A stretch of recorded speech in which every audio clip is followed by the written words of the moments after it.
अगर हम बात करें 67 वाले की ना, तो इसमें क्या होगा कि how many coulombs are required for the oxidation of 1 mole of H2O to O2। ठीक, तो लेट्स से यहाँ पर हमारे पास 1 मोल H2O है। अगर मैं इसको ऑक्सीडाइज करूँगा तो ये क्या करेगा, ये टूट जाएगा और देगा मुझको H पॉजिटिव प्लस O2। और O2 क्या है, एक एटम है, तो अगर यहाँ पर ऑक्सीजन का एक एटम है तो यहाँ पर क्या आएगा, हाफ O2 प्लस 2 इलेक्ट्रॉन निकलेंगे।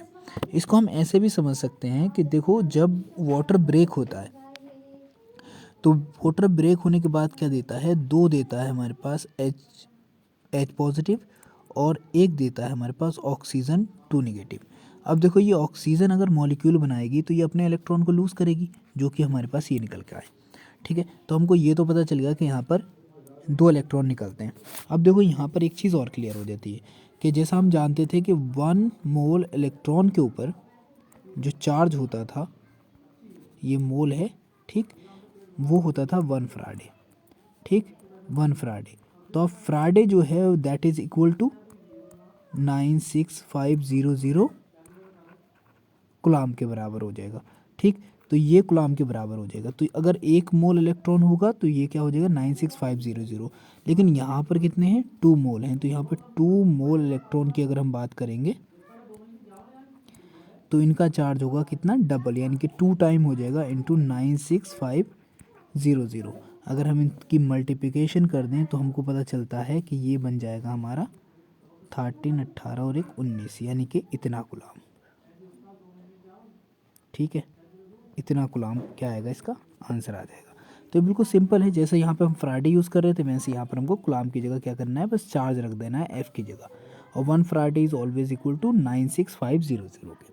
ठीक है, अच्छा 67 भी देख ही लो। 67 में क्या होता है बेटे कि इसके अंदर इन्होंने बोला है कि रीज़न दो on the basis of E0 value O2 gas should be evolved at the anode, but it is Cl2 gas which is liberated in the electrolysis of the aqueous NaCl।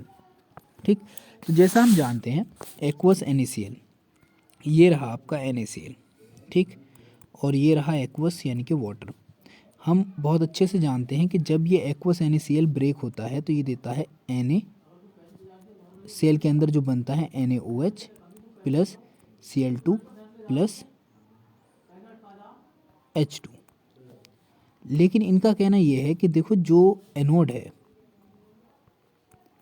Anode के ऊपर होना चाहिए था, liberate होना चाहिए था O2, क्योंकि H2O भी क्या करेगा, जब टूटेगा तो ये क्या देगा, इसको देना चाहिए क्या क्या, एक तो देना चाहिए इसको H2 और साथ में देना चाहिए O2।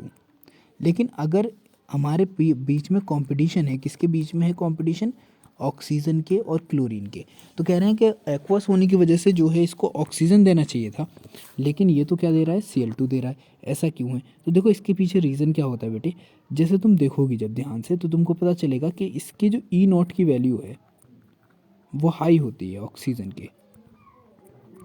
हाई होने की वजह से इसको हाई वोल्टेज की रिक्वायरमेंट होती है, वोल्टेज रिक्वायर्ड होते हैं, और सेल के अंदर हाई वोल्टेज सप्लाई ना करने की वजह से क्या होता है, Cl2 का इवॉल्व होना शुरू हो जाता है, जिसकी वजह से ऑक्सीजन की जगह पर क्या निकलने लगता है, Cl2 गैस इवॉल्व होने लगती है। अगर हम हाई वोल्टेज अप्लाई ना करें तो नॉर्मली क्या होगा कि हाई वोल्टेज अप्लाई नहीं किए जाते तो वहाँ से Cl2 गैस निकलती है। अंडरस्टैंड, तो ये बिल्कुल